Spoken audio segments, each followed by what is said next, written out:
बात करिए, आप से आराम से बात करिए, क्योंकि यहाँ पे वक्त नहीं है।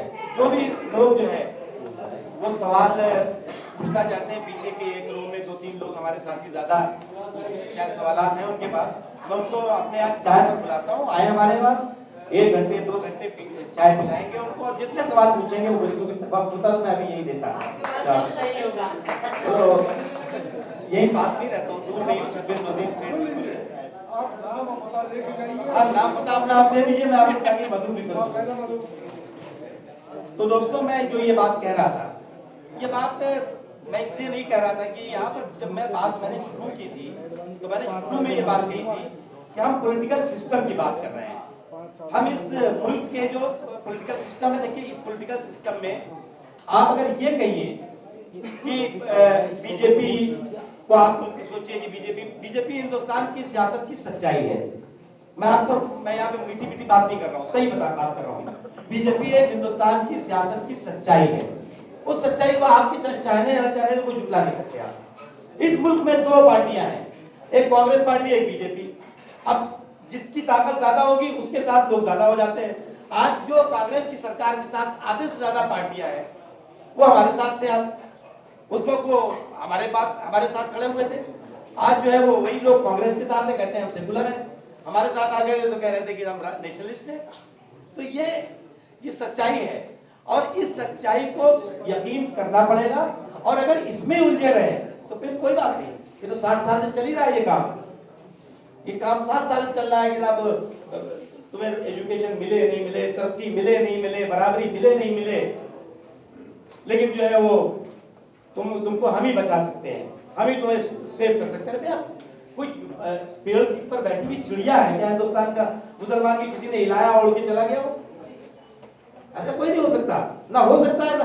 ये बात बीजेपी भी जानती है, ये बात आप आरएसएस का नाम ले वो भी जानती है, ये बात सब लोग जानते हैं। तो कोई किसी को इस बात की गलतफहमी नहीं है कि हिंदुस्तान के मुसलमान को तरक्की नहीं मिलनी चाहिए। किसी को इस बात की गलतफहमी नहीं है कि हिंदुस्तान के मुसलमान को बराबरी का हक नहीं मिलना चाहिए। लेकिन जब तक बटा रहेगा, जब तक ये बटी रहेगी तरक्की को जब आप बांट दोगे मुसलमानों में, हिंदुओं में, तो ठीक है, फिर आप बांट के घूमो। बांट के आपने 60 साल देख लिया कि क्या हुआ बांट करके, और भी बढ़ता रहेगा, और भी सच्चर कमेटियां बनती रहेंगी, सच्चर कमेटियों के बाद और भी चीजें आएंगी। तो ये ऐसे तमाम सवाल हैं जिन सवालों की डेफिनेटली बहुत ही पॉजिटिव डिस्कशन हुआ है और अभी भी और आपके साथ फुर्सत के साथ शाहिद भाई भी कह रहे हैं बात करेंगे जब भी आप कहेंगे। और मैं इतनी आपको यकीन दिलाता हूँ कि इस बहस से, और ये बहस चलनी चाहिए, और इस बहस में जिस तरह से आप लोगों ने सवालात किए करने चाहिए। मैं ये भी सर एक छोटा क्वेश्चन एडवाइस सर, प्लीज आपसे एक क्लैरिफिकेशन बनाओ कि आज बीजेपी के उस बातें को लेकर प्लीज इस वक्त ये बात करें आप बातों में ये जिस तरह आपसे मैं रहा हूं कि आप ये सत्तर कमेटी के साथ बड़ी कमेटी में जो आपने सबसे ज्यादा मुखातिब की है, क्यों वहां पर आ गया किस बात का ख्याल रखें, किस बात का भी ख्याल रखें कि आप जिस गांव से ताल्लुक है, इसका जिस इलाके से आपका ताल्लुक है, जिस एक खास सेक्टर से आपका ताल्लुक है, उसको कम से कम इस वक्त उतार के फेंकते। यहाँ तो सब बोले अब हो गया कि आपका सवाल हो गया कि नहीं? अब आप बैठ जाए, बीच में मत खड़े होइएगा। पहली बात तो आपने इतनी बड़ी महफिल में गलत बात बोली कि मैंने सच्चर कमेटी की मुखालफत की एनडीटीवी पर। नहीं, बीच में बोलिए ना, आपने बोला मैंने नहीं सुना। अब बीच में आप बोलेंगे तो अच्छा नहीं। देखिए, सच्चर कमेटी की मुखालफत मैंने बिल्कुल नहीं की। मैंने जो अभी कहा है वही वर्बेटम तब भी कहा था, और 100 बार 100 आदमी के बीच में कहूंगा, चाहे मुसलमानों का मजमा हो चाहे हिंदुओं का। खुश करने वाली बात मैं नहीं करूंगा कि मैं कह दूं कि साहब सच्चर कमेटी आ गई तो मुसलमान जो है वो तरक्की के एकदम आसमान पे चढ़ जाएगा। बिल्कुल नहीं चढ़ेगा। सच्चर कमेटी एक्सप्लॉइटेशन का दूसरा हिस्सा हो सकता है। सच्चर कमेटी बहस हो रही है। सच्चर कमेटी आने के बाद हो गया कि साहब मुसलमानों को रिजर्वेशन मिलना चाहिए कि नहीं मिलना चाहिए, फिर मुसलमान दलितों को रिजर्वेशन मिलना चाहिए कि नहीं मिलना चाहिए। आपने सच्चर कमेटी की जो सच्चाई है, जो सच्चर कमेटी पर बहस होनी चाहिए, वो तो हटा दी। अब आप रिजर्वेशन बहस शुरू कर दी। डेफिनेटली रिजर्वेशन पे तमाम लोग विरोध करेंगे, अपोज करेंगे उसको। तो आपने तो पूरे के पूरा जो इशू है वो इशू डाइल्यूट कर दिया। थैंक यू, शुक्रिया। सर एक मिनट, सर एक क्वेश्चन। आपने कहा जब तक खौफ का जो हमको रोना सीखना है और रोना तरीका से अल्लाह करने से नहीं होगा। सिस्टमेटिक विरोधिता कैसा करना चाहिए, सिस्टमेटिकली इसको सरकार को मजबूर कैसे किया जाना चाहिए, इसके आधार पर काम करना है। इसलिए हम मीटिंग बुलाया। किसी को कहना एक बात उठाओ, हम उसको परमिशन देंगे सियासत से, जो बोलो आप एक साथ 10 लोग बोलेंगे तो पार्लियामेंट हो जाएगा हिंदुस्तान। 15 दिन से पार्लियामेंट नहीं चल रहा है, देख रहे हैं 1 मिनट में लाखों रुपया खर्चा होता है, अब बर्बाद हो रहा है। यहाँ भी पार्लियामेंट मत करो, यहाँ आप एक हाथ उठाओ, हम लोग परमिशन लेंगे, पूछो, इसमें सुविधा होगा। नहीं तो सब लोग बोलने से कोई फायदा भी नहीं हो रहा है और कोई फैसला भी नहीं हो रहा है। ये मेरे गुजारिश है उर्दू क्लास को। Thank you. अभी चलाइए। के मुस्तैद हैं कि वो ऐसे प्रोग्राम ऑर्गेनाइज करते हैं। इसमें सैयद खतीब अहमद जो इसके कन्वेनर हैं, उनकी मेहनतें शामिल हैं। जनाब तारिक फैजी साहब जो इसके जनरल सेक्रेटरी, उनकी बेपनाह मेहनतों का नतीजा है। और जनाब रेहान साहब की मेहनतों का नतीजा है। मैं इसके बाद गुजारिश करूँगा कि संतोष बरगोडिया साहब जो कांग्रेस पार्टी के एमपी हैं, तशरीफ लाए और गुफ्तगू करें। संतोष बरगोडिया साहब का महफूज साहब, अमल मोल्ला साहब तो बैठे हुए मेरे और उर्दू प्रेस के मेरे साथियों, मेरे बहनों, मैं जब यहाँ आया तो महफूज साहब का जोश भरा भाषण सुन रहा था।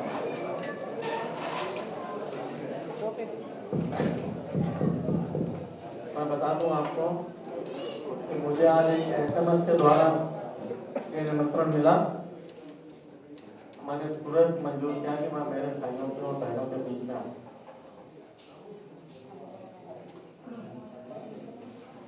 मैं यहाँ राजनीति करने निश्चित रूप से नहीं, मैं किसी पार्टी, किसी व्यक्ति के विरोध के लिए नहीं, उर्दू के प्रेस के लोगों से मिलने आया हूँ। सच्चर कमेटी की रिपोर्ट के बारे में इन्होंने बताया था मैसेज में भी।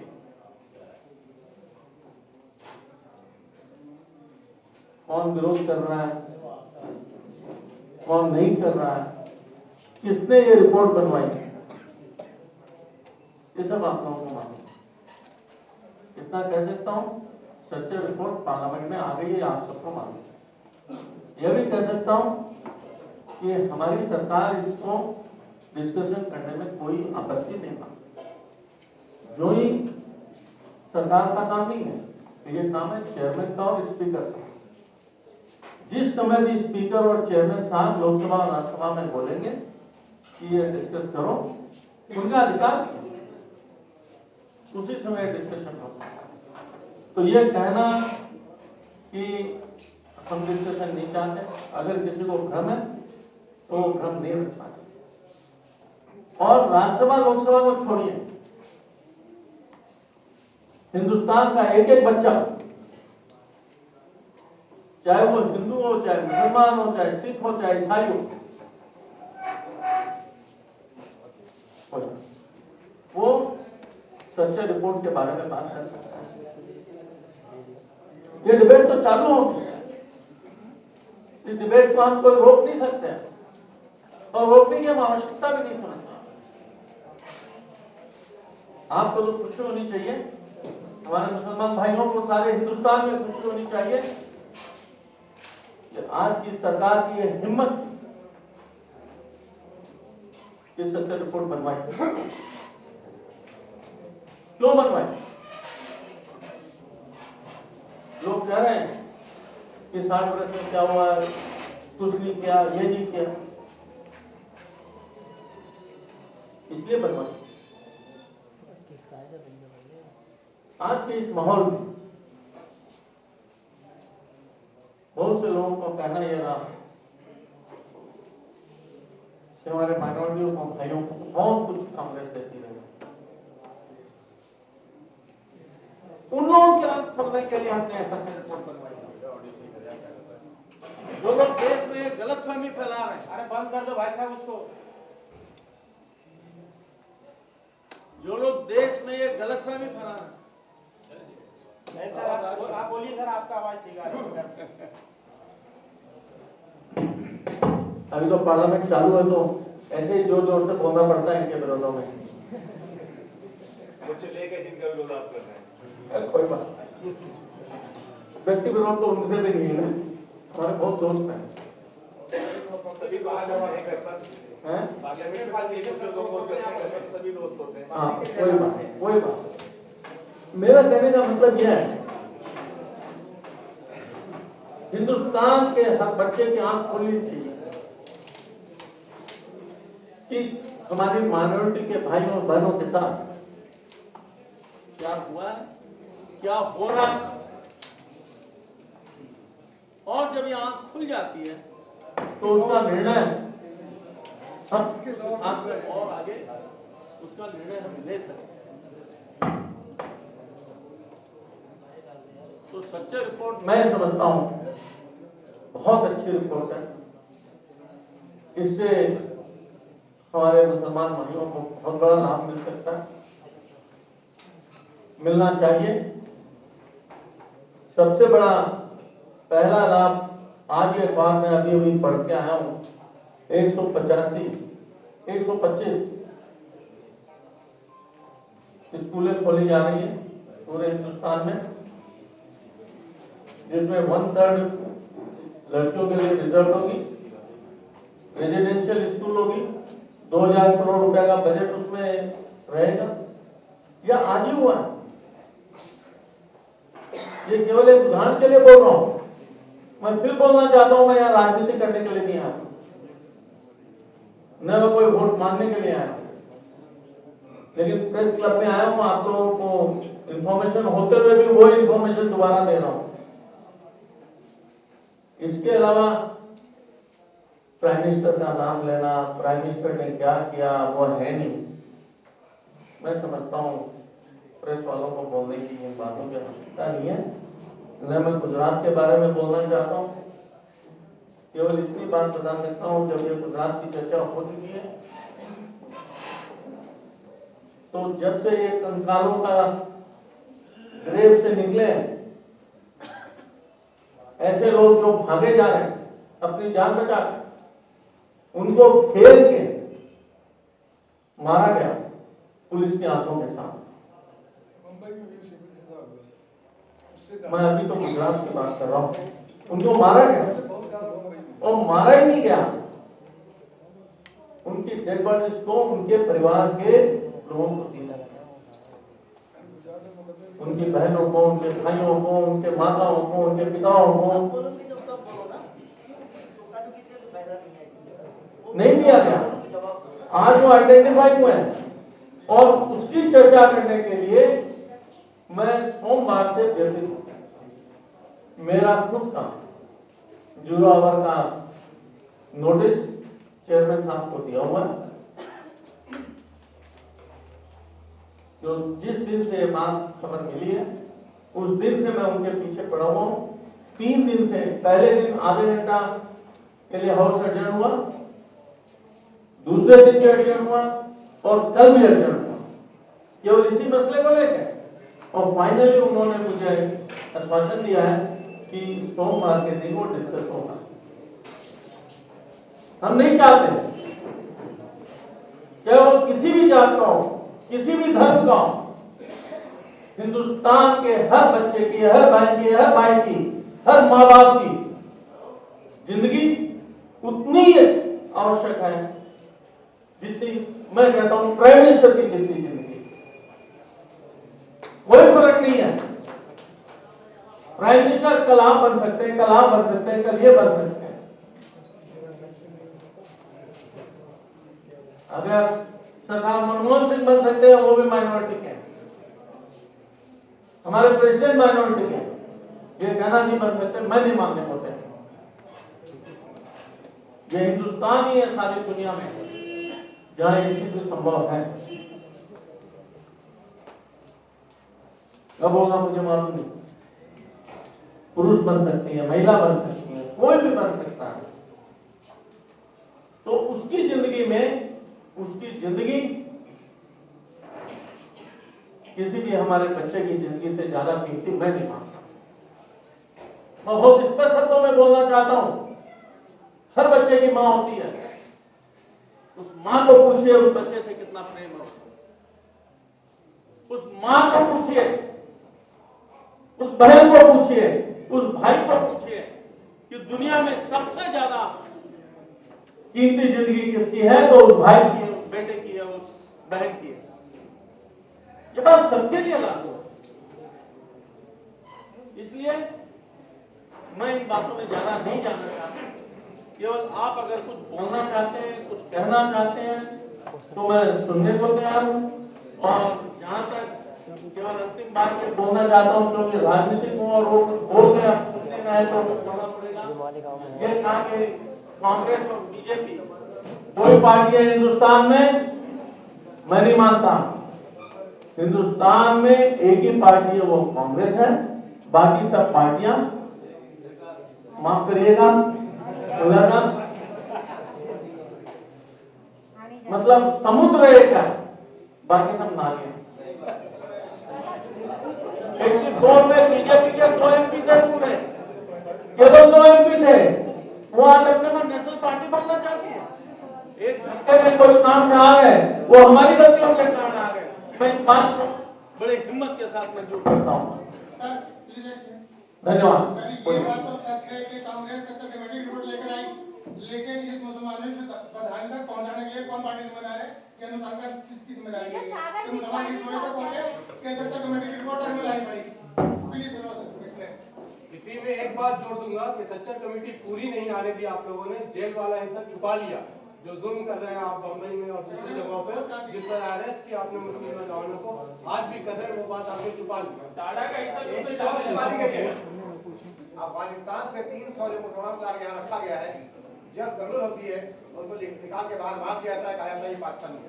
एक बात मैं जानना चाहता हूँ सर, इस देश में इतने सारे सवाल तो मैं एक साथ जवाब नहीं दे पाऊंगा। आप अगर एक ही सवाल पूछें तो दूंगा आपका जवाब।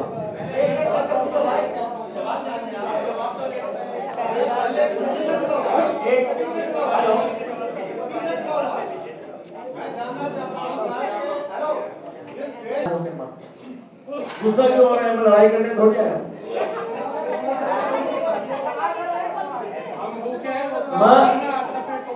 मैं आपका बिल्कुल भाई हूँ और ये सारी दुनिया जानती है कि मेरा शरीर हिंदू है, दिल मुसलमान है। आप हमें गोलियों से ढूंढने के लिए और आप चाहते हैं जवाब भी ना हो।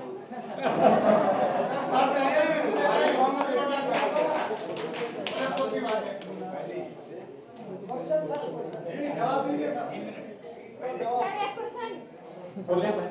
जिस पार्टी को आप सागर कह रहे हैं उसी में तो नैया डुबो दी है। आप ये बताइए आप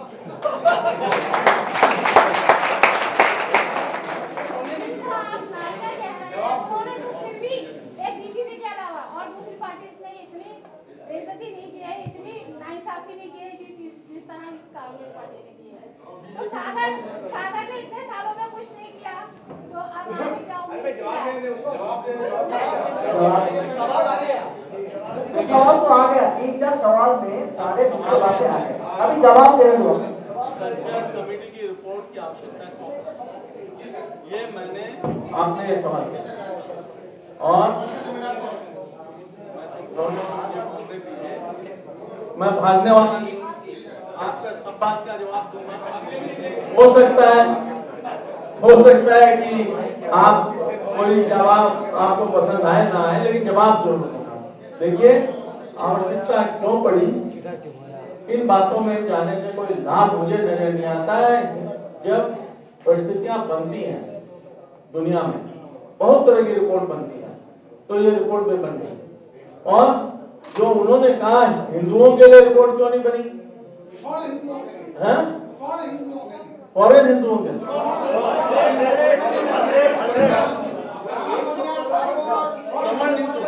सवर्ण हिंदुओं के लिए, हंड्रेड हिंदुओं के लिए रिपोर्ट क्यों नहीं?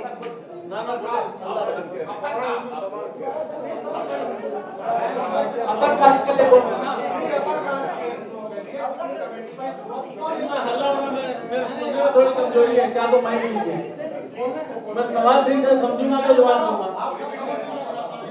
इस देश में अपर कास्ट के जो हिंदूज हैं उनके लिए किसी कमेटी की जरूरत क्यों नहीं पड़ती? अगर ये कारण आप बताएं हम उसको तुरंत उल्टा कर देंगे, हमारी समझ में आएगी कि हमारे लिए मेरे सवाल का भी जवाब नहीं मिला।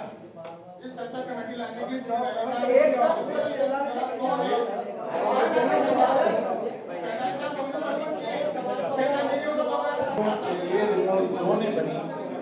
इसका जवाब मैं इसलिए नहीं दे सकता कि इसकी भी आप लोग डिमांड करेंगे तो इसके बारे में विचार की जाए। इसके लिए आप ये बोले, फिर आप बोलेंगे कि महिलाओं के लिए क्यों नहीं बनी, बच्चों के लिए क्यों नहीं बनी, टीचर की रिपोर्ट क्यों नहीं बनी। ये तो कोई सवाल नहीं। अगर ये सवाल नहीं जवाब हुआ तो मैं क्या जो आप जो बोले जो जवाब दे दूं। आप बोलिए मैं क्या बोलूं, कोई जवाब दे दूंगा। रिपोर्ट पूरी क्यों नहीं आनी? हाँ मैं आ रहा हूँ ना उस पर, अभी तो वहां से मैं यहाँ तक पहुंचा ही नहीं। देखिए रिपोर्ट अगर पूरी नहीं बनी है इस बात का मुझे मालूम है। अगर रिपोर्ट नहीं बनी है तो मैं इसका पता लगाऊंगा और आपको यह आश्वासन दे सकता हूँ कि मैं रिपोर्ट मैं तो नहीं बना सकता लेकिन आपके बिहार में लड़ाई लड़ूंगा कि रिपोर्ट पूरी बननी चाहिए। इसमें कोई कमजोरी नहीं होगी। आपने अभी कहा कि हमारी प्रधानमंत्री ने 125 स्कूल और शुरू करने वाले जो प्राइमरी स्कूल है, तो सर एक बात बताइए, इससे भी हमें अलग थलग किया जा रहा है और पीछे किया जा रहा है। क्या उर्दू स्कूलों की जो बात की अभी आपने, कि आज के अखबार में ये खबर है 125 स्कूल बनाए जा रहे हैं, तो उनसे हमें और अलग और पीछे किया है, जबकि हम चाहते हैं कि हम सबके साथ में कदम से कदम मिला के आपने इतनी अच्छी बात कही है अभी। मैं एक पहले वो बहुत जरूरी बात है, वो बहुत जरूरी बात आपने कही है। आपने बहुत अच्छी बात कही है, मैं उस बात का आपके बिल्कुल साथ है। जैसे SC/ST की स्कूलें बनती हैं उनके अलग से वो ये बनते हैं हॉस्टल, मैं उसके विरोध में हूँ व्यक्तिगत रूप में। लेकिन जब भी मैं SC/ST के नेताओं से बात करता हूँ तो बोलते हैं नहीं हमारी अलग चाहिए। अब ये सवाल ये उठता है, मैं तो चाहता हूँ कि ये अलग अलग बातें बंद हो जाएं और आप भी सब लोग मिल करके जहाँ बैठते हैं वहीं बैठे। मैं अभी अमेरिका जाता हूँ, थोड़े दिन पहले मेरा एक ग्रैंडसन वहाँ वाटन यूनिवर्सिटी में पढ़ता है, उससे मिलने गया था छुट्टियों में। मुझे इतनी खुशी हुई, वहां पर सब तरह के लोग बैठे थे उस टेबल के ऊपर, उसके दोस्त हिंदू मुसलमान सिख ईसाई गोरे काले फिलिपाइन के सारी दुनिया के लोग बैठे थे। किसी को ये समझ में नहीं आ रहा था कि कौन क्या है, कोई फर्क नहीं है। ये सारी दुनिया तो हिंदुस्तान में है ऑलरेडी, हमें बाहर जाने की आवश्यकता ही नहीं है। हम ये अलग अलग करके, मैं भी इसके विरोध में हूँ कि हम कोई एक तरह का डिवीजन और ज्यादा बढ़ रहा है, मैं मानता हूँ। लेकिन सवाल यह है कि आप लोगों के नेता भी, आप लोगों के जो बड़े बड़े नेता हैं उनको भी इसमें आगे आना पड़ेगा और कहना पड़ेगा कि हमको अलग से नहीं चाहिए और मिलजुल के हमको रहना है। मेरी समझ में ऐसा काम है। और देखिए मुझे नोटिस मिल गई है, अगर मुझे माफ करें, अब मैं जबरदस्ती कुछ बोलना नहीं चाहता और नोटिस जो मिली है उनकी गलती भी नहीं है। मैं समझता हूँ कि मैंने ज्यादा ही समय ले लिया होगा तो माफी चाहता हूँ। धन्यवाद। और मैं माफी चाहता हूँ, शुक्रिया माननीय साहब।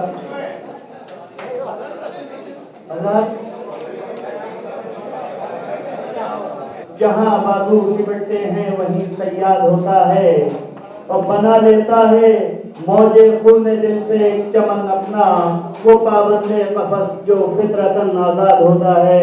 जनाब मोहम्मद हसनैन साहब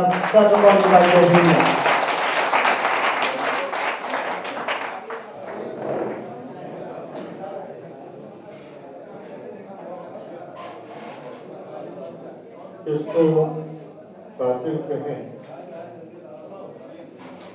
और किसको मसीहा समझें, किसको कातिल कहें और किसको मसीहा समझें। सब यहाँ दोस्त ही बैठे हैं, किसे क्या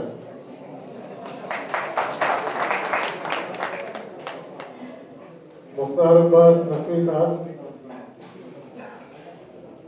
तो खैरियत तमाम यहाँ से रवाना हुए।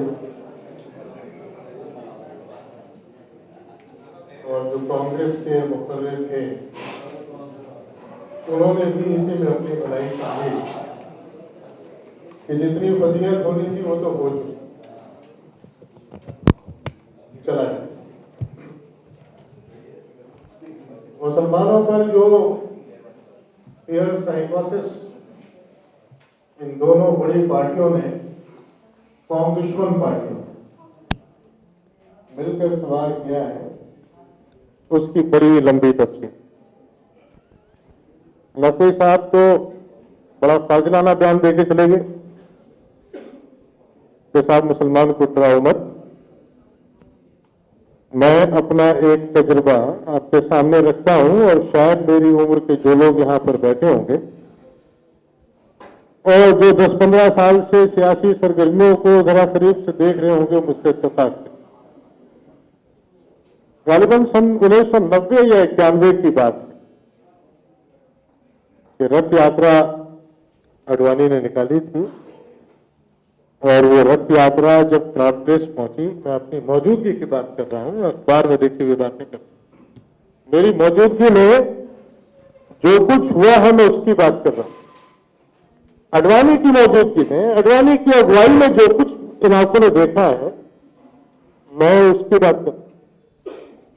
क्रांत प्लेस में जो पार्लियामेंट से शायद 1 किलोमीटर भी दूर नहीं, जो नारे लगाए जा रहे थे, हिंदी हिंदू हिंदुस्तान, मुल्ला भागे पाकिस्तान,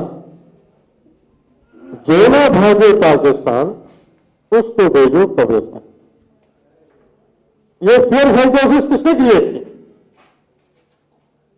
मुसलमानों के सर पर इस खौफ को सवार करने की कोशिश किसने की?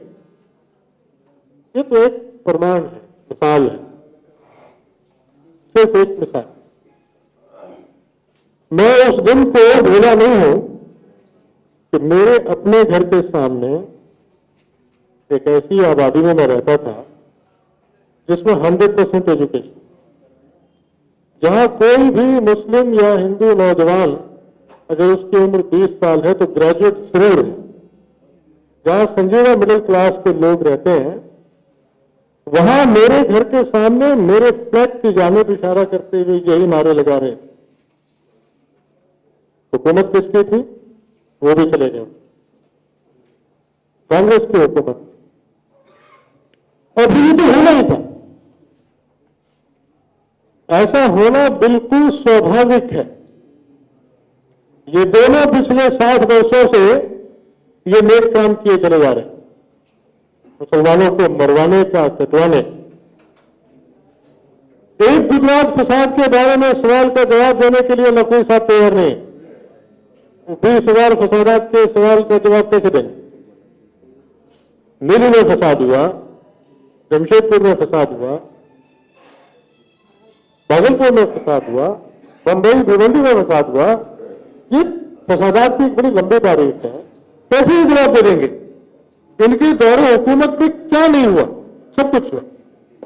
हमारी गलती यह है कि हम ये समझ बैठे हैं कि कांग्रेस हमारे साथ है, बीजेपी हमारी दुश्मन है, वीपी सिंह हमारे साथ हैं, फला हमारा दुश्मन है, मुलायम सिंह हमारे साथ हैं, तो फला साहब हमारे दुश्मन है। ये हमारे अपना कसूर है।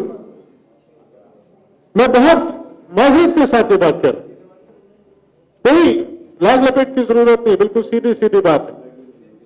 डी राजा साहब अभी तकरीर करके गए, कुछ लोगों ने कुछ सवालात किए, मेरे सामने एक फाजिल मुखर्री बैठे हैं, मुझे तो मुखर्री ही लगते हैं वो देखने में।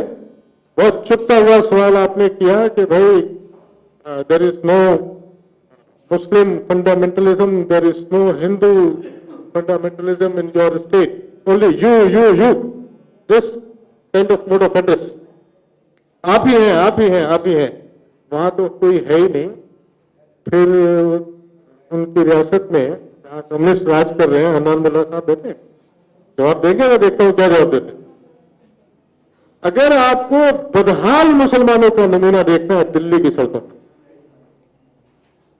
दिल्ली की सड़कों पर अगर आप बदहाल मुसलमानों का नमूना देखना चाहते हैं तो बंगाली मुसलमानों को देखते, देख लीजिए जाकर के क्या हालत है। दिलशाद गार्डन में, सीमापुरी में, कहीं भी किसी भी मोहल्ले में, गली में सूरज निकलने के पहले जमीन से जुड़ी हुई सियासत की बात करते हैं कम्युनिस्ट। हम जमीन से जुड़े हुए लोग हैं, हम आसमान की बात नहीं करते, हम हिंदू मुस्लिम तफरीक की बात नहीं करते। जनाब आपके स्टेट से लगा हुआ बांग्लादेश है, जैसे मुसलमान बांग्लादेश में वैसे मुसलमान आप बना देते तो हमें तसल्ली हो जाती। कोई जवाब नहीं है आपके पास। 30-32 सालों से आप बंगाल की गर्दन पर सवार हैं और आपने बंगाल की गर्दन पर सवार होकर मुसलमानों को पीछे धकेलने के अलावा और कोई काम नहीं किए। सच्चाई है।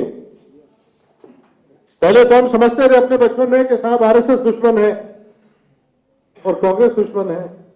अब अपनी आंखों से देख रहे हैं, सबको देख रहे हैं, एक लाइन से देख रहे हैं।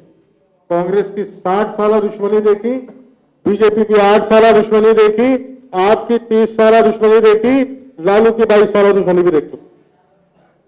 सब एक लाइन पर सवार है, कैश मुस्लिम्स कुचलते हुए दबा दो, मार दो।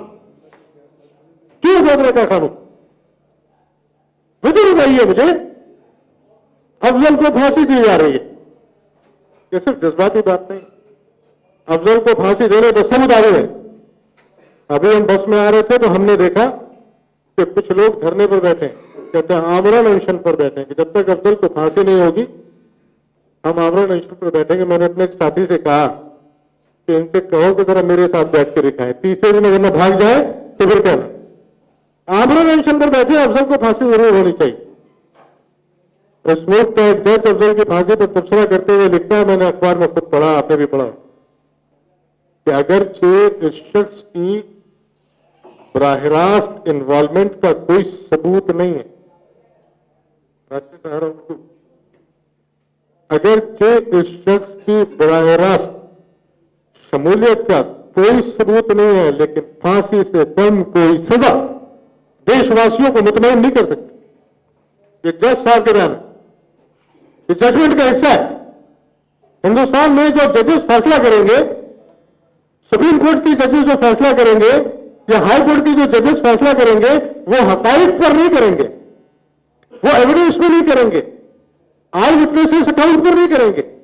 वो हिंदुस्तानी जनता यानी हिंदुस्तानी जनता की जो मेजोरिटी है, जो अक्सरियत है, मुझे नहीं मालूम अक्सरियत के कितने लोग यहां पर हैं, उनके दिलों पर क्या बीत रही, मैं कुछ नहीं सुनना चाहता, देखना चाहता, लेकिन वो इस बात को वाजे कर रहे हैं कि हिंदुस्तान की जो जनता है उसकी तसल्ली नहीं होगी जब तक कि इस शख्स को फांसी पर न लटका दिया जाए।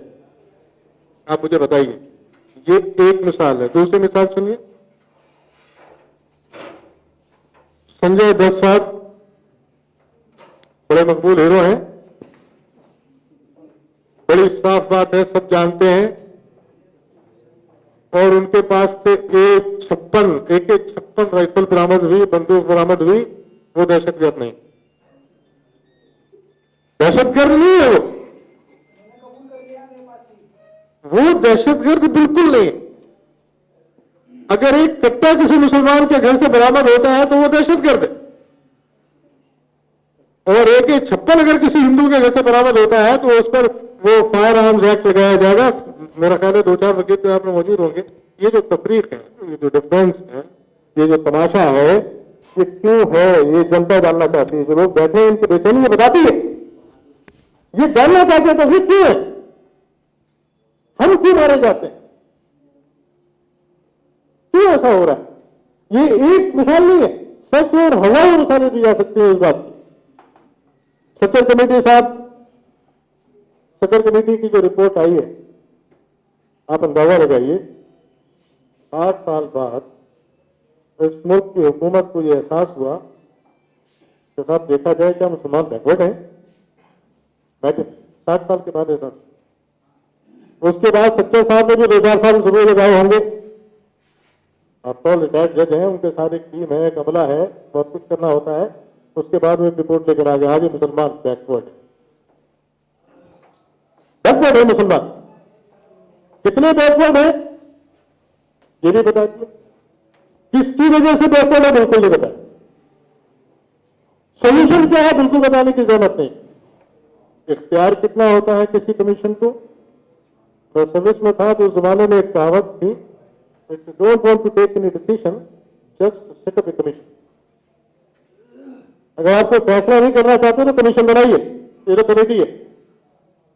आप कमीशन बना दीजिए, फैसला करने की जरूरत ही नहीं है, टाल दीजिए हमेशा के लिए।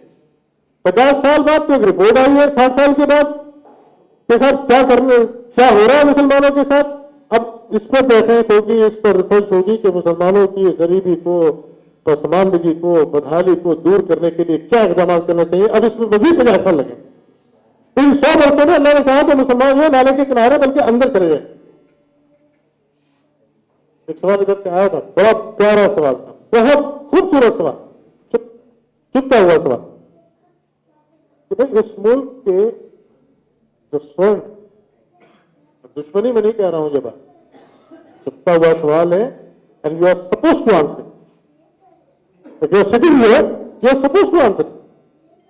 इस मुल्क के स्वर्णों को आज तक किसी कमेटी की जरूरत क्यों नहीं पड़ी। अभी कल या परसों की बात है, मैं एक रिपोर्ट देख रहा था कि आजादी के पहले एडमिनिस्ट्रेशन में मुसलमान 35% और स्वर्ण हिंदू 5%, प्राइस 45%, कुछ और दूसरे फैक्ट्स भी।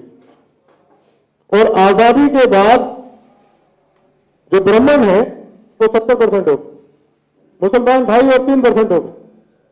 मुसलमानों के 2.5 और 3% का हिसाब भी ये कौन चाहती है कि भाई कहां 35 पे थे, कहां 3.5 पे आ गए।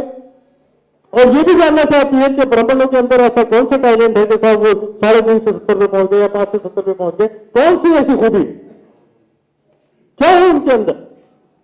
कुछ तो है। और वो इसलिए है कि हुकूमत इस मुल्क में कोई भी पार्टी बनाए, कांग्रेस बनाए, बीजेपी बनाए, जनता दल बनाए, कम्युनिस्ट बनाए, समाजवादी वाले बनाए, और चाहे इलियास आजमी साहब की बसपा बनाए, कोई भी बनाए। इलियास आजमी साहब बड़ी देर से यहां पर रोका टोकी कर रहे हैं, बड़ा कि ऐसे बोलो, ऐसे बोलो, ऐसे मत बोलो। देख रहा हूं मैं, आप भी देख रहे हैं। इलियास आजमी साहब से एक बात पूछी जा सकती है कि बीएसपी बनने के बाद चमारों का कितना भला हुआ है और मुसलमानों का कितना भला हुआ है, बता सकते हैं? ये इसकी जरूरत नहीं है, आप नहीं है।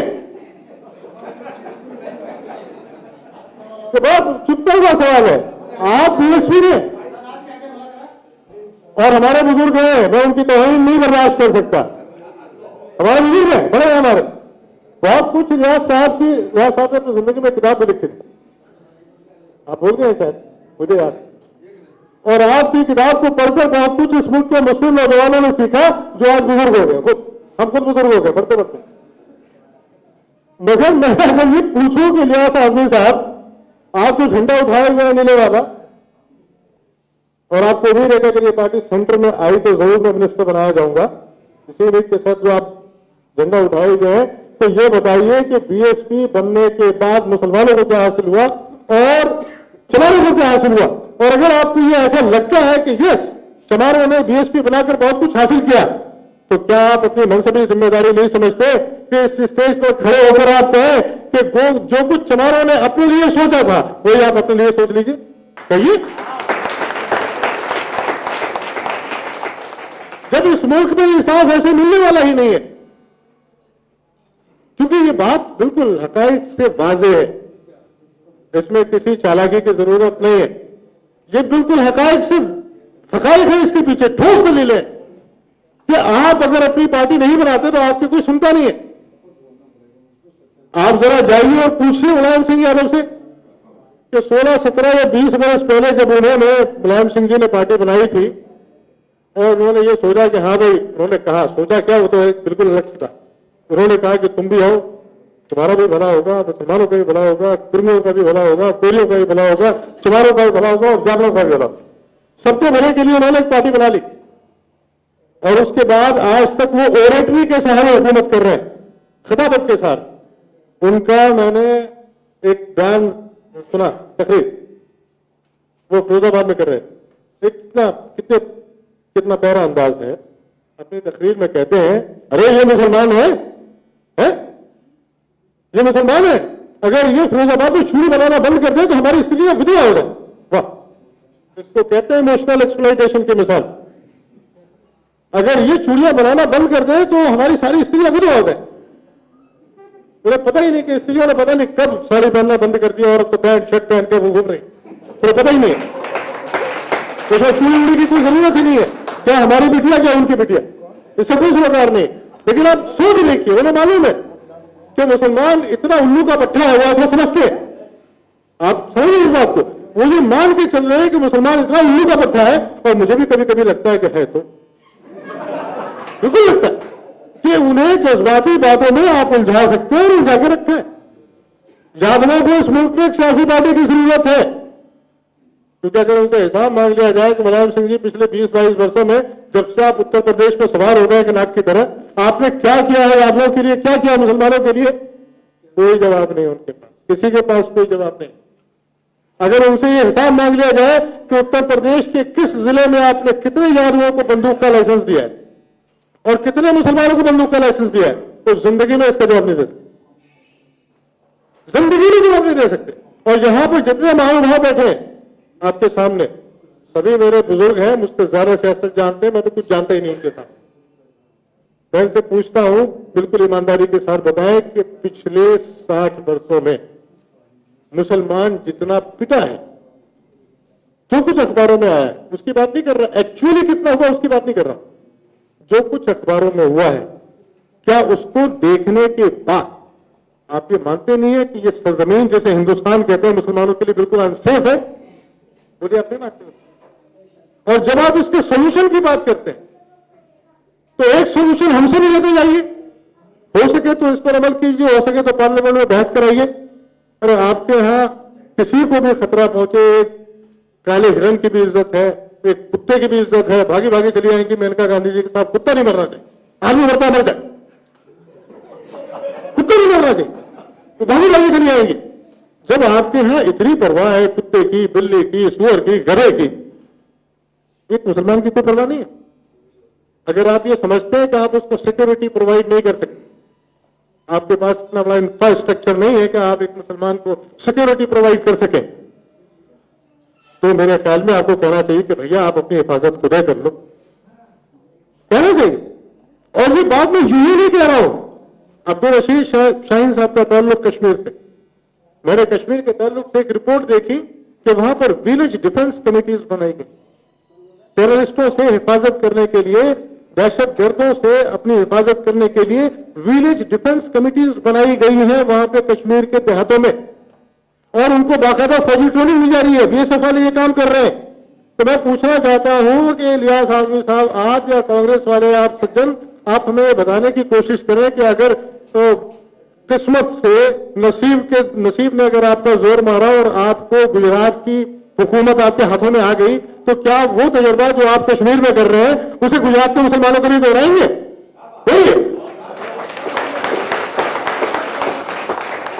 क्या दोहरापन है, क्यों डबल स्टैंडर्ड है भाई? आप कहते नहीं, आप कह दीजिए ना। मैं कहता हूं कि आपसे ये सवाल तो मैं नहीं कर रहा हूं कि भाई आप अभी आज गुजरात में ऐसा कर डालिए। मैं तो कह रहा हूं कि अगर आपको नसीब से ये हुकूमत मिल जाए गुजरात की जनता आज ये कल बोर हो ही जाएगी। अगर आपको नसीब से हुकूमत मिल जाए तो क्या इस मंच से आप ये कहने को तैयार है कि जो कुछ वहां हो रहा है उसी लाइन पर चलते हुए हम गुजरात के अंदर मुसलमानों को राइट टू डिफेंस देंगे? बोलिए, क्या इसमें आखिर टेररिस्ट में, एक हिंदू टेररिस्ट में और एक मुस्लिम टेररिस्ट में डिफरेंशिएट करने की वजह क्या है, हम जानना चाहते हैं और ये तमाम लोग जानना चाहेंगे। और याद रखिए ये नुमाइंदगी है, यहाँ पे पूरा हिंदुस्तान जानना चाहता है। हिंदुस्तान का एक एक मुसलमान आज प्योर साइकोसिस का शिकार, वो शिकार है इस बात का। कोई इस बात पर गौर करने को तैयार नहीं है, कोई कमीशन इस बात पर गौर करने को तैयार नहीं कि साहब ये जो फसादात हुए हैं, 20,000 फसादात की भरमार की वजह से मुसलमान का जो एक स्पेशल, एक खास माइंडसेट बना है, वो पॉकेटाइज होकर रहना चाहता है, वो एक जगह जमा होकर रहना चाहता है, वो चाहता है कि हम पर हमला ही ना। क्यों है ये? आप इसको दूर करने में नाकाम क्यों है? बताइए, कैसी कोशिश नहीं होनी चाहिए। आप वहां इतनी चालाकी से राइट टू डिफेंस देंगे मुसलमान टेररिस्टों से बचाने के लिए हिंदुओं को, और हिंदू टेररिस्टों से बचाने के लिए आप एक आम मुसलमान को राइट टू डिफेंस देने के लिए बिल्कुल तैयार नहीं है। कौन सा तरीका है? ये हमारी समझ से बिल्कुल बाहर की बात है। लिहाजा साथियों,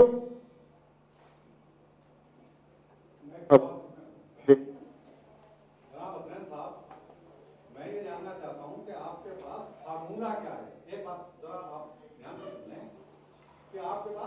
फार्मूला क्या है, भारत के मुस्लिम समाज को करना क्या चाहिए, इस पर आप बात करें। एक बात, और आपने जितनी बातें कही हैं, या अगर फार्मूला आपके पास है तो बताएंगे। यहाँ स्टेज पर डायस पर जो लोग बैठे हैं, अगर वो उसूली तौर पर मुत्तफिक नहीं है आपकी बात से, मैं चाहूंगा इनसे कि वो अपना नंबर आने पर या तो आपकी बातों से अपने आप को इख्तलाफ करें, काटें कि साहब मैं हम इनसे मुत्तफिक नहीं है, गलत बात है। और अगर वो ऐसा नहीं करते हैं तो फिर क्या हम ये मान लें कि जाने अनजाने ये उन्हीं ताकतों के साथ है जो मुस्लिम एक्सप्लॉयटेशन करती है? ये दो हमारे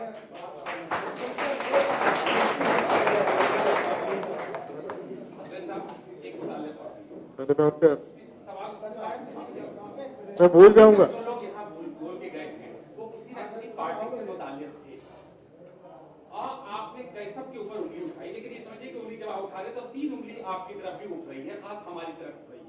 क्या आपने इससे भी सोचा और कोई बात हमारे नौजवानों को, हम 400 से ज्यादा मुस्लिम पार्लियामेंट मेंबर पार्लियामेंट अब तक 60 सालों में रह चुके हैं पार्लियामेंट के, ऐसा नहीं कि मुसलमान नहीं गए या लेकिन किसी न किसी पार्टी से मुताल्लिक है जो बात है।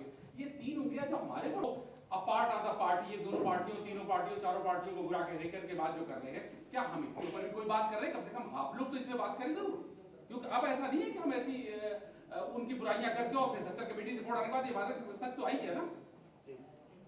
आपका एक सवाल था तो कह चुका, जो कुछ लालू प्रसाद यादव ने यादवों के लिए किया है, जो कुछ अपना दल वालों ने कोयलों या कुर्मियों के लिए सोचा और किया है, जो कुछ हमारे लिए काशीराम के चमारों के लिए किया, मेरा ख्याल है उस तजर्बे से आप अभी तक खुद को दूर रखे हुए मुकदमी को बहुत सारा सी बात।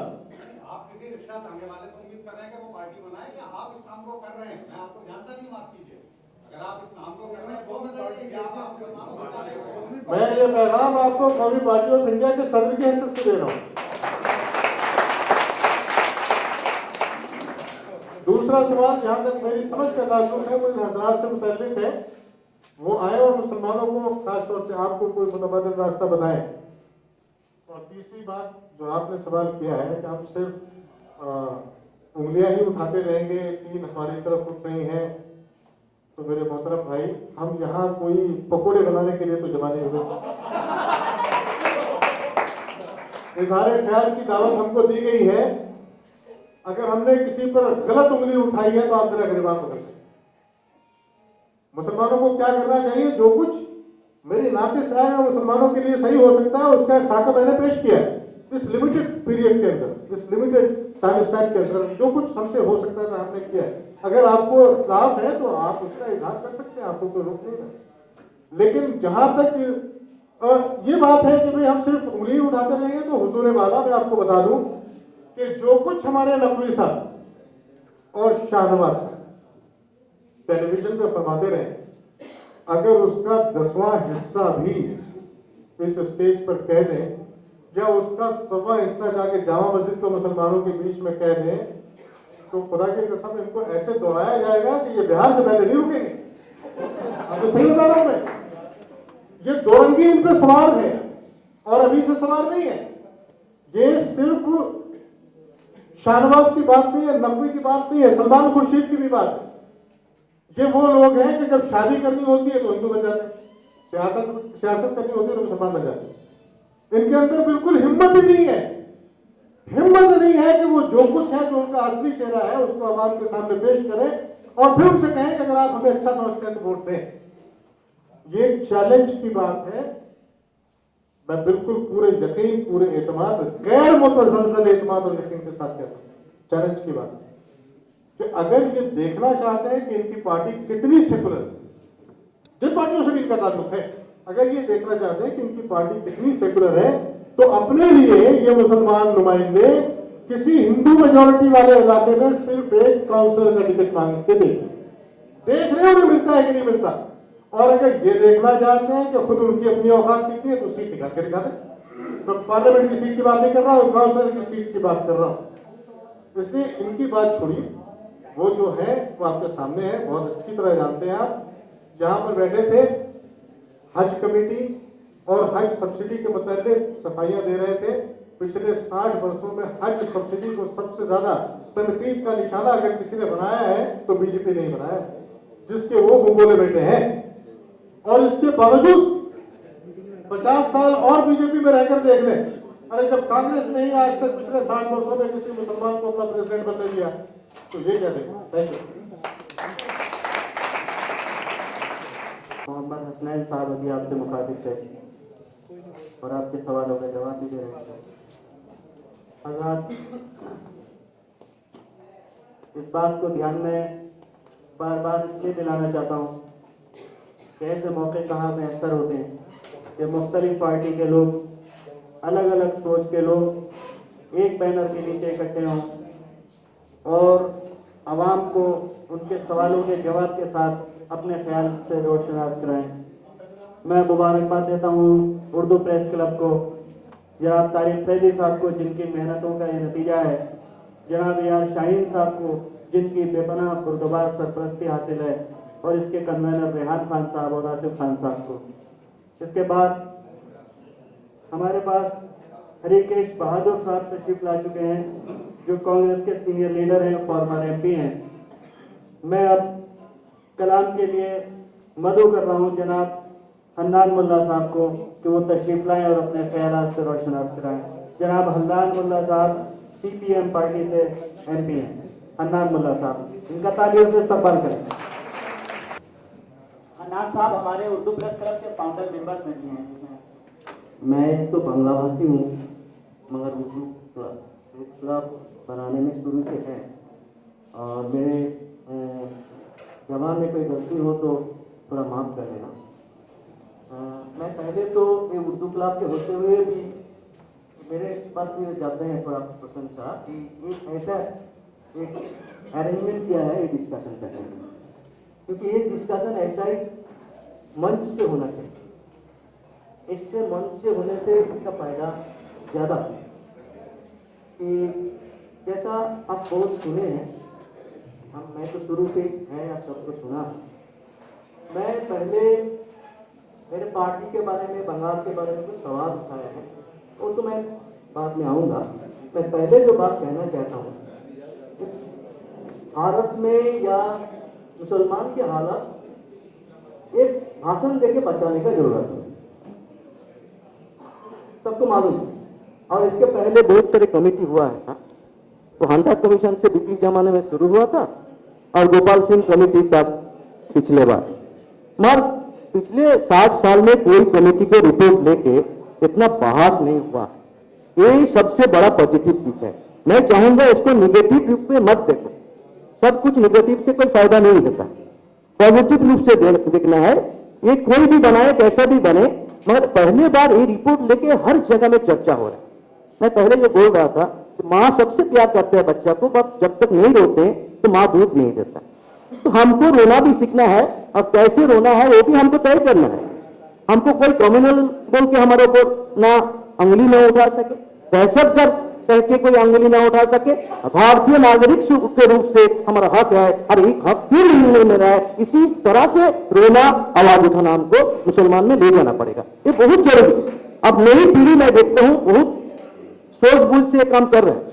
पुराना लोग से कोई बात करो तो पहली धर्म के बात आ जाता, पर न्यू जनरेशन को मैं देख रहा हूं हर जगह बोलते हमारे रिजर्वेशन नहीं चाहिए, पर हक चाहिए। ये बहुत पॉजिटिव चीज है, मगर इसको किस ढंग से ले जाना है ये आज बहुत जरूरी है। दोस्तों हम देंगे, सरकार को देंगे। 60 साल जो राज किया, 6 साल को राज किया कि 30 साल कौन राज किया, सबको तो गलती जरूर है, और परिस्थिति क्या है ये सब भी साथ आंकड़े के साथ एक कमेटी हमारे सामने लाया है। इस आंकड़े के आधार पर हमको इसको किस तरह इसको इंप्लीमेंट किया जाए, आज इंप्लीमेंटेशन के ऊपर बहुत जोर देना चाहिए। क्या हुआ क्या नहीं हुआ ये सब करके इंप्लीमेंटेशन ऊपर जोर देना चाहिए। हमारा हुसैन साहब तो बोला उसका सुविधा है, फ्रीलांसर है, वो अकेले ही है उसका पार्टी का, उसका कोई प्रॉब्लम नहीं है। 10-15 साल से अकेला ही है, कोई पार्टी में आया नहीं, अकेला है, सबको गाली दे सकता। सबको गाली देने से कोई फैसला नहीं, इसलिए पार्टी है, पार्टी का देखना पड़ेगा। पार्टी अच्छा बोलता है तो सब मुसलमान क्यों नहीं उसके साथ जाता है, तो देखना पड़ेगा। मुसलमान तो मुसलमान मुस्लिम लीग बनाया था, क्यों भारत में मुसलमान लीग क्यों खत्म हो रहा है? आज धर्म राजनीति छोड़ के, जैसे एक तरफ हिंदुओं को धर्म के रास्ते में भड़काने के लिए आरएसएस काम कर रहा है, उसी तरह जमात इस्लाम टाइप का ऑर्गेनाइजेशन बन रहा है और मुसलमान के भड़काने के लिए, उससे किसी का फायदा नहीं होगा। आज नई पीढ़ी ये सुन रहा है सारे बात को, नई बात अकाली भी वो सब भी है, तो इसलिए धर्म के नाम पे कोई धर्म दल बने वो भी हिंदुस्तान के ज्यादा लोग स्वीकार नहीं करेगा। इसी हिम्मत के साथ हमको आवाज उठाना है। हम दूसरे बात मैं बताना चाहूंगा, मैं सिर्फ उसको दोष देने के पहले मैं आपको पूछूंगा दो चार मुसलमान होने के नाते, हमारा जिम्मेदारी की सिर्फ दूसरे का है? मैं हुस्नैन साहब से पूछूंगा, हमारा कोई जिम्मेदारी नहीं है? हमारा हिंदुस्तान में हम फख्र से बोलता है हम 700 साल राज किया, 700 साल राज किया है मुसलमान हिंदुस्तान में। 700 साल में शायद 700 हरम बनाया था, 700 विश्वविद्यालय नहीं बनाया था। ये मुसलमान विश्वविद्यालय बना के जाता अल हमरा का तरह हरम के जगह में, तो शायद उसका 700 साल बाद उसका जो हमारा पीढ़ी है ऐसे रास्ते में भीख नहीं बनाया था। क्यों नहीं बनाया था? कौन जिम्मेदार इसका है? उसके बाद तो गया ब्रिटिश आया, ब्रिटिश आने के बाद मॉडर्न एजुकेशन लेके आया, मॉडर्न एजुकेशन जिसके लिए आज दुनिया आगे बढ़ रहा है। उन्होंने मॉडर्न एजुकेशन जब देने लगा, हमारा मुसलमान मौलाना ने फतवा दे दिया हम उसमें ही पढ़ेंगे, हम नहीं पढ़ा, ठीक है, अरबी फारसी पढ़ने लगा। तक 100 साल बाद सैयद साहब को याद आ गया हम पीछे हट गया है, आगे लोग आगे बढ़ गया, सारे काम आगे बढ़े, इंजीनियर डॉक्टर सब दूसरों को हो रहा है, मुसलमान पीछे हट रहा है। साहब सैयद साहब जब पकड़ दिया गलती तो जल्दी से अलीगढ़ बनाया, उसके बाद से थोड़ा उठने लगा। तो 100 साल जो हम पीछे हट गया, 1000 साल में निकल होगा पीछे रहेंगे, जितना भी हम दौड़े वो 100 साल तो आगे ही रहेगा। कौन जिम्मेदार है? हम अपने अंदर झांक के नहीं देखेंगे, हम सब दोस्तों के गाली तो दोनों देंगे, तो अपने अंदर झांक के नहीं देखेंगे। उसके बाद तीसरे बात हुआ, हिंदुस्तान धर्म के नाम पे बांट गया। बांटने के बाद यहाँ जहां बड़े बड़े लोग था, डॉक्टर, वकील, इंजीनियर, साहित्यिक, लेखक, पंडित, बड़े बड़े लोग हैं, सब पाकिस्तान अपना पाकिस्तान में चला गया। चला हम जैसा फकीर लोग सब पड़ा रहा, फकीर लोग सब पड़ा रहा, गरीब लोग पड़ा रहा, अमीर लोग सब चला गया पाकिस्तान में मजा लूटने के लिए अल्लाह के नाम पर। तो इसके हमारा सब घट गया। जैसे बंगाल की बात कर रहा था, बंगाल में 1 करोड़ आबादी था, 1 करोड़ जब आजादी हुआ था। 1 करोड़ से 2 करोड़ होने में स्वाभाविक रूप से आपको टाइम लगता है कम से कम 30 साल, 30 से 30 साल में 1 करोड़ 2 करोड़ होना चाहिए था। मगर क्या हुआ, 6 महीना में 1 करोड़ 2 करोड़, 6 महीना लगा था। मतलब बंगाल भाग हो गया, बंटवारा हो गया। बंगाल का भी जो क्लार्क था, जो लेखा पढ़ा जाने वाला लोग था, जो अच्छा व्यापारी था, जिसके पास पैसा था, सारे लोग पाकिस्तान में चला गया। पढ़े रहे गरीब लोग, वो जो मुखिया, मजदूर, बुनकर, सारे गरीब लोग पढ़ा रहा। ऑफिसर से काम करने वाला लोग सब ट्रांसफर लेके पाकिस्तान में चला गया। हमारा जितना मुसलमान ऑफिस में था एकदम अचानक ऊपर से नीचे चला गया, और आबादी 1 करोड़ से 2 करोड़ हो गया, क्योंकि 1 करोड़ हिंदू उधर से आ गया। 30 साल में 2 करोड़ होना था, 6 महीने में 2 करोड़ हो गया। वही हमको वही रोटी बांट के खाना पड़ा, वही पानी बांट के पीना पड़ा, वही पानी जगह बांट के रहना पड़ा। ये कोई हिंदुस्तानी को मालूम नहीं है। सबसे ज्यादा कुर्बानी हम किया बंगाल का, मजा सब बाहर के लोग लूटता है, गाली हमसे ज्यादा पड़ रहा है। एक हकीकत किसी को मालूम नहीं है। इस हकीकत का आधार पर हम उनके खड़ा होने का कोशिश कर रहे हैं, मगर फिर भी जितना होना चाहिए उतना नहीं हुआ है, ये भी सच्चाई है। मगर आज जो देखना है, इस परिस्थिति में खड़ा होके हमारा भी कमी है, हमारा अंदर से। आप देखिए तो मैं आपसे पूछूंगा, मुसलमान के हिंदुस्तान में जितना मुसलमान है उसके पास पैसा कम है? कुछ लोग के पास अच्छा पैसा है, खर्ची पैसा है। आप देखिए हिंदुस्तान में जितना अच्छे स्कूल, कॉलेज, अस्पताल है सब क्रिश्चियन का है। वहां पढ़ता है 3-4% क्रिश्चियन पढ़ता है, 95% नॉन क्रिश्चियन पढ़ता है, मगर बनाया कौन? क्रिश्चियन। मुसलमान के पास पैसा तो कमी नहीं था, कोई मुसलमान अपना काम से बनाया है? कोई बनाया? आप बोलो एक मस्जिद बनाने के लिए करोड़ों रुपया आ जाएगा, आप एक बनाने अच्छे स्कूल बनाने के लिए कोई पैसा देगा। मैं कोशिश किया पैसा देना, चारा देने को तैयार नहीं है। क्यों ये नहीं देंगे? मैं एक प्रस्ताव दिया था हाजी मौलाना साहब को कि आप फतवा दो, आप तो रोज फतवा देता है, ऐसा फतवा दो कि 1 साल का सारे कुर्बानी को चमड़ा बेचने का पैसा हम एक जगह में जमा करेंगे, 5 मेडिकल कॉलेज पर हर साल में हो जाएगा। 1 साल की जो रोजा का फितरा देता है गरीब को, हम 1 साल से एक जगह में जमा करो, 10 इंजीनियरिंग कॉलेज बन जाएगा, 60 साल में 500 इंजीनियरिंग कॉलेज या मेडिकल कॉलेज बन जाएगा। मुसलमान के किसका बात भीख मांगने की जरूरत नहीं है। मौलाना साहब ने बोला ऐसा फतवा हम दे नहीं सकते। हम पहले तो अपना देखो अंदर झांक के, पहले दूसरों को गाली दो। गाली तो देंगे कांग्रेस को, गाली तो देंगे कम्युनिस्ट को, गाली तो देंगे सब पार्टियों को, मगर हम अपना अंदर झांक के दिखाए। आप कर सकता? मुसलमान लोग बच्चा की स्कूल पढ़ा फेंकना नहीं चाहता है। मेरे दुख लगता है, मेरे गांव में इतना बच्चा वो चला जाता है छोटा टोपी में पहन के और भीख मांगने जाता है खरीजी माद्रासा बनाने के लिए। क्यों खरीजी माद्रासा बनाएंगे? क्या होगा? सिर्फ एक कुरान पढ़ सकेंगे, नमाज पढ़ सकेंगे, उसमें जिंदगी तो नहीं बीत सकता, उसमें नौकरी तो नहीं हो सकता। उसके लिए साथ साथ नमाज कुरान के साथ कुछ तो मॉडर्न एजुकेशन देना चाहिए। कोई देने के लिए कोई तैयारी नहीं है, कोई चीज में चिंता नहीं है। आप कह रहे हैं स्कूल के लिए कोई भी मुस्लिम डोनेट नहीं करना चाहता। मैं अपने लोकेलिटी की बात आप क्या होगा? अच्छा बात है। हमारी लोकेलिटी के अंदर स्कूल के अंदर बच्चों को जो उर्दू पढ़ना चाहते हैं उन्हें जबरदस्ती संस्कृत पढ़ने के लिए प्रोत्साहित कराया जा रहा है। वो तो है, वो पाप तो है। उसके तो इसलिए तो इसके खिलाफ लड़ना चाहिए, इसलिए इसके खिलाफ लड़ना चाहिए। एमसीटी चेक करा लिए, दिल्ली में करा लिया, ऑल इंडिया करा लीजिए।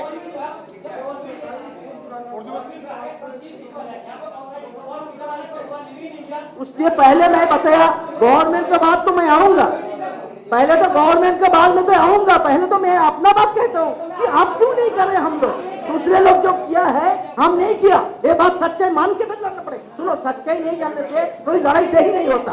अपना सच्चाई जानने का बाद उसके ऊपर खड़ा होके दुश्मन के साथ लड़ना पड़ेगा, ये मैं कहना चाहूंगा।